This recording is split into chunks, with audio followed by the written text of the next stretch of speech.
Alors, bismillah wa salatu wa salam ala rasulillah wa ba'd. Aujourd'hui, nous allons répondre à un chrétien ignorantin qui se fait nommer Oustaz Kafir ou Moussa. Ce dernier prétend dans une publication répondre au docteur des pasteurs, au docteur Abdelmajid. Écoutons-le avant sa bastonnade magistrale, avant la bastonnade de son Saint-Esprit incompétent et inexpérimenté. J'espère que vous avez suivi l'extrait de la vidéo avec attention. Bien. Abdelmajid a affirmé haut et fort qu'Agar n'a jamais été esclave. Elle était au contraire une princesse de par son statut. Aujourd'hui, pourquoi on cherche à minimiser Agar? Pourquoi on cherche à minimiser Agar? On dit d'Agar qu'elle était esclave, alors qu'Agar n'a jamais été esclave. Agar était princesse de par son statut Elle social. était authentiquement princesse de Pharaon. Abdelmajid est un musulman. Et nous avons appris qu'il est un docteur en théologie et expert en religion comparée. Mais est-ce que Abdelmajid maîtrise vraiment l'islam? C'est-à-dire, soit Bukhari, dans le tome 2, cette fois-ci dans le tome 2, Abdelmajid, le prophète, a dit que le roi oppresseur, après la mauvaise expérience qu'il a vécue avec Sarah, a dit donnez à Sarah Agar l'esclave et non la princesse. Dans l'extrait de la vidéo, on a entendu Abdelmajid dire que Agar était une princesse du roi d'Égypte. Alors, comme vous venez de l'entendre, il nous dit que le docteur est un ignorant, il ne maîtrise pas ses sources parce que dans les sources islamiques, il est bien mentionné que notre mère Agar était une esclave. Alors que le docteur des pasteurs nous dit qu'elle ne l'était pas. Alors, pour corriger le Saint-Esprit de cet ignorant, nous n'allons pas passer par 4 chemins. Alors, notre cher ami, il dit, est-ce que Abdelmajid maîtrise les sources islamiques? Mais est-ce que Abdelmajid maîtrise vraiment l'islam? Mon cher ami, c'est toi qui ne maîtrises pas les sources islamiques. Agar était bel et bien une princesse. Ce n'est pas Abdelmajid qui le dit. Ce sont les sources islamiques que tu ignores, que ton Saint-Esprit ignore, qui prouvent texto que Agar était bel et bien une princesse, la fille du pharaon d'Égypte. Maintenant, regarde, on va te donner 2 sources islamiques qui prouvent texto que Agar était bel et bien une princesse. Ouvrons Fathul Munaim bi Sharhi Sahih Muslim. Au volume 9 à la page 253, il est marqué texto que Agar inna abaha kana min muluq al-Qibti.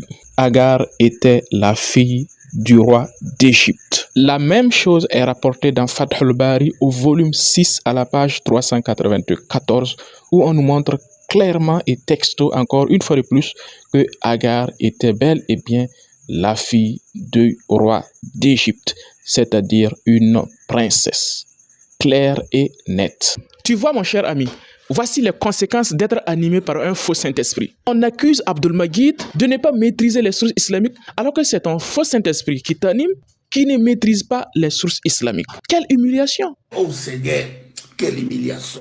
Il faut former vos Saint-Esprits avant de vous lancer dans l'interreligieux. L'islam, c'est trop fort pour vos chrétiens Saint-Esprit. C'est trop fort. Passons à présent à un enseignement de Jésus-Christ dans les évangiles. Dans Matthieu, le chapitre 23, le verset 1 à 3, on a Jésus-Christ qui enseigne à la foule et à ses disciples en leur donnant ce conseil. Les scribes et les pharisiens sont assis dans la chair de Moïse. Faites et observez tout ce qu'ils vous disent. Mais n'agissez pas selon leur œuvre, car ils disent, mais ne le font pas. Que disent alors ceux qui comprennent bien les Écritures, c'est-à-dire ceux qui sont assis dans la chair de Moïse, c'est-à-dire les rabbins, selon Jésus-Christ? Qu'est-ce qu'ils disent d'Agar? Alors, lorsque nous ouvrons les livres de ceux qui sont assis dans la chair de Moïse, ils nous disent, commentaire de Rachi sur Genèse 16, Agar, une servante, une égyptienne, c'était une fille de Pharaon. En d'autres termes, c'était une princesse.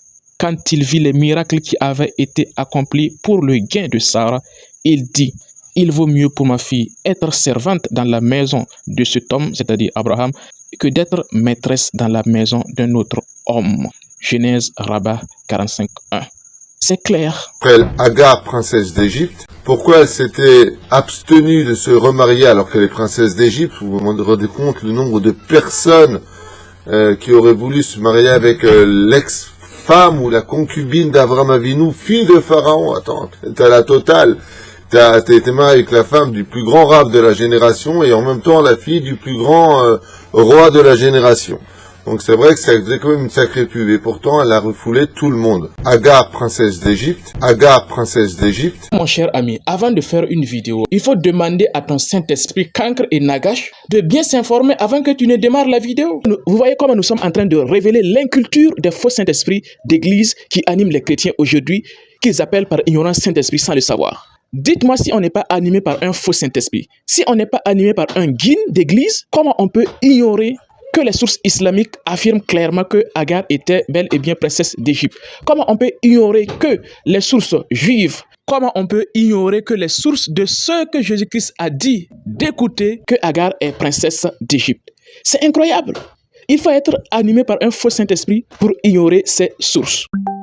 Maintenant, nous allons passer aux choses techniques. C'est très technique, mais on est obligé d'y aller pour corriger jusqu'à la moelle épinière ces faux Saint-Esprit qui pullulent sur les réseaux et sur les plateaux. Nous allons utiliser les mêmes hadiths qu'il a tout simplement cités. Il a cité le hadith numéro 2635, il a cité le hadith numéro 2217 et le hadith 3358 du Sahih Bukhari, en nous disant que dans ces hadiths, il est marqué clairement que Agar était une esclave. Et c'est ce que nous allons voir. Alors, allons-y tout simplement ouvrir ces hadiths.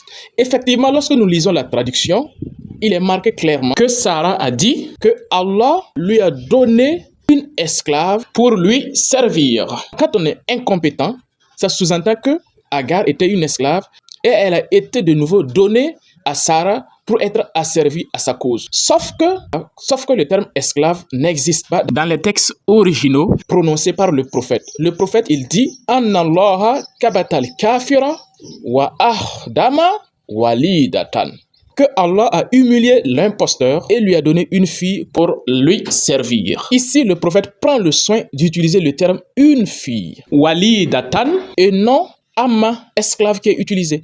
Dans le texte original, le terme esclave n'existe pas. La traduction littérale du texte original, c'est quoi? C'est Allah lui a donné une fille pour lui servir. Point. Donc, le texte ne dit pas qu'elle était une esclave auparavant. Non. Hadith numéro 2217. Le prophète, il nous dit texto wa akhdama walidatan. On lui a donné une fille pour lui servir. Et non, on lui a donné une esclave pour lui servir. Hadith numéro 2635, c'est pareil. Le prophète, il dit texto wa akhdama walidatan. On lui a donné une fille pour lui servir. Et non, on lui a donné une esclave pour lui servir. Et une deuxième fois dans le même hadith, le prophète, il dit fa akhdamaha Hajar. On lui a donné Agar pour lui servir. Et non, on lui a donné une esclave nommée Agar. Le terme esclave n'existe pas dans la parole du prophète. Et enfin, le hadith numéro 3358 que tu as cité, le prophète, il dit une fois de plus texto, fa akhdamaha Hajar. Une première fois et une deuxième fois dans le même hadith, le prophète, il dit encore wa akhdama Hajar, qui signifie que Allah lui a donné Agar pour lui servir. Point. Il n'y a pas le terme esclave dans le hadith. Le prophète n'a jamais utilisé le terme esclave dans ses hadiths, mais plutôt le terme fille. Mais comme le Saint-Esprit de M. Kafir est incompétent, il se base sur une traduction pour dire voilà, Abdul Magir, il n'a pas raison, Abdul Magir ne connaît pas ses sources parce que le prophète lui-même, il a dit que Agar était une esclave. Non, c'est pas ce que le hadith nous dit. Je te défie avec ton Saint-Esprit qui t'anime. Montre-nous le terme esclave ou Agar l'esclave dans les hadiths. Ça n'existe pas. Si toi, avec ton Saint-Esprit ou avec les Saint-Esprits des autres chrétiens qui vous animent, n'arrive pas à nous montrer le terme esclave. Amatoun, dans les hadiths du prophète attribués à Agar, vous donnez une preuve supplémentaire claire que vous êtes tout simplement animé par des démons et non par le Saint-Esprit. Le défi est lancé et on attend. Deuxièmement, ce qui prouve que ton Saint-Esprit est très inexpérimenté et nul et qu'il ne sait pas que ces hadiths du prophète nous prouvent clairement que Agar avait un certain rang élevé avant d'être une servante de Sarah. Parce que dans ces hadiths, le prophète, il utilise le terme Akhdama.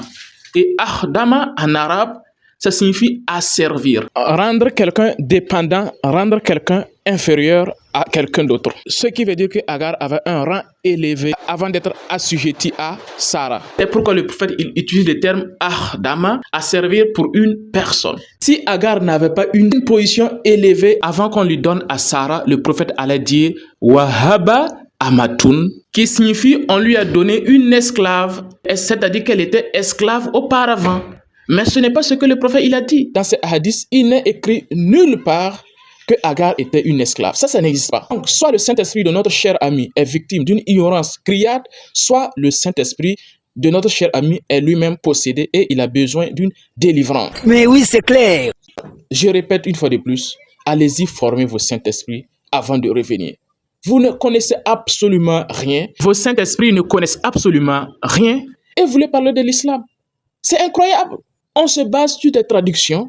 Au lieu d'aller vérifier dans le texte original avant de se lancer dans les vidéos, non, on balance, ouais, Abdul Majid n'a pas raison. Alors que c'est toi-même qui es ignorant. C'est le Saint-Esprit qui t'anime, qui est lui-même ignorant, incompétent, baluche et béjaune. C'est incroyable. C'est avec un Saint-Esprit qui a un tel niveau que vous voulez nous évangéliser. Mais c'est incroyable. Amenez-les, on va les former avant de vous lancer dans l'interreligieux. Aujourd'hui, pourquoi on cherche à minimiser Agar? Pourquoi on cherche à minimiser Agar? On dit d'Agar qu'elle était esclave, alors qu'Agar n'a jamais été esclave. Agar était princesse de par son statut Elle social. était authentiquement princesse et fille de Pharaon. Mais oui, c'est clair.